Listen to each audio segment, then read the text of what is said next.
Assalamualaikum warahmatullahi wabarakatuh. Innal hamdalillah nahmaduhu wa nasta'inuhu wa nastaghfiruh wa na'udzubillahi min shururi sayyiati a'malina. May yahdihillahu fala mudilla lahu wa may yudlil fala hadiya lahu. Asyhadu an la ilaha illallah wahdahu la syarika lahu wa asyhadu anna Muhammadan abduhu wa rasuluh. Ya ayyuhalladzina amanu taqullaha haqqa tuqatih wa la tamutunna illa wa antum muslimun. Ya ayyuhan nasu taqu rabbakumul ladzi khalaqakum min nafsin wahidah wa khalaqa minha zawjaha wa batta minhuma rijalan katsiran wa nisaa wattaqullaha allazi tasaaluna bihi wal arham innallaha kana 'alaikum raqibah. Ya ayyuhalladzina amanu taqullaha wa qulu qawlan sadida yuslih lakum a'malakum wa yaghfir lakum dzunubakum wa may yuti'illaha war rasul faqad faza fawzan 'azima. Amma ba'd. Bapak-bapak, para pemirsa sekalian yang saya hormati, alhamdulillah syukur kita panjatkan kepada Allah Subhanahu wa taala. Kita telah memasuki bulan Ramadan yang penuh dengan kemuliaan ini. Pada kesempatan kali ini atau hari yang pertama ini, saya akan berceramah atau memberikan sedikit masukan wejangan, yaitu tentang makanan sehat. Tapi untuk sesi yang kedua ini mungkin saya akan menjelaskan mengenai makanan-makanan yang dihalalkan dan baik oleh Allah Subhanahu wa taala. Allah berfirman dalam surah Al-Baqarah ayat 168, Ya ayyuhanna sukulu mimma fil ardi halalan thayyibah wa la tattabi'u khutuwatis syaitan innahu lakum aduwwum mubin.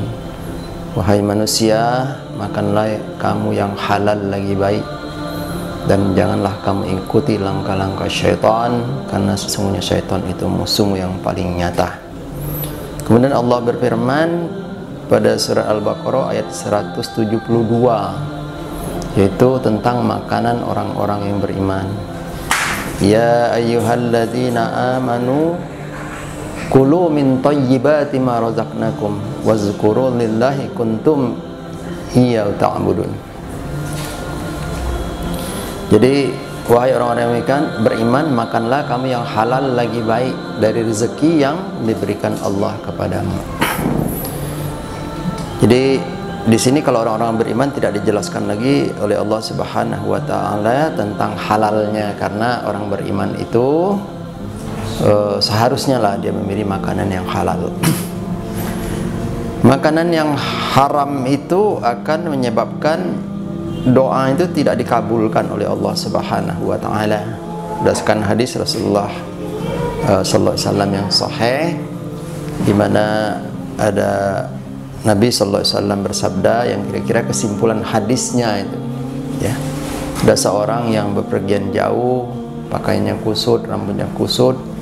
Kemudian dia berdoa kepada Allah Subhanahu wa taala. Kemudian Allah tidak mengabulkan doanya. Disebabkan karena makanannya dari makanan yang haram, minumannya dari minuman yang haram, kemudian pakaiannya dari pakaian yang haram. Jadi segala sesuatu yang haram itu menyebabkan doa kita tidak akan dikabulkan oleh Allah Subhanahu wa taala. Jadi ini kejelekan makanan-makanan yang haram. Kemudian hati juga akan menjadi kotor karenanya. Jadi seluruh perbuatan dosa itu akan menyebabkan hati kita menjadi kotor. Jadi kita orang-orang Islam, orang-orang Muslim, orang-orang yang beriman diperintahkan oleh Allah untuk mencari makanan-makanan yang halal. Jadi makanan yang halal ini ditinjau dari dua sisi.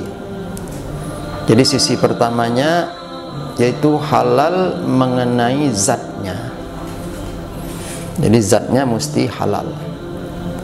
Ini Allah berfirman pada surah Al-Baqarah juga, innama harrama alaikumul maitata waddama walahmal khinzir fama uhilla bihi li ghairillah faman ittugha ghairu baghi wala adim fala isma alaihi innallaha ghafurur rahim.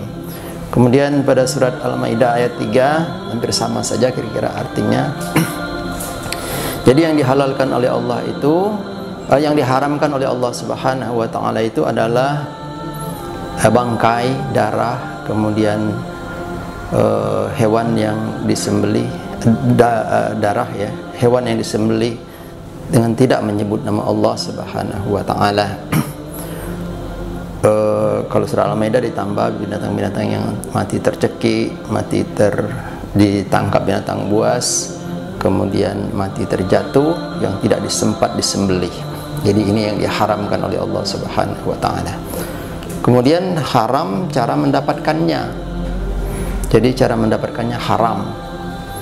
Jadi asal mulanya makanan itu halal ya. Zatnya halal.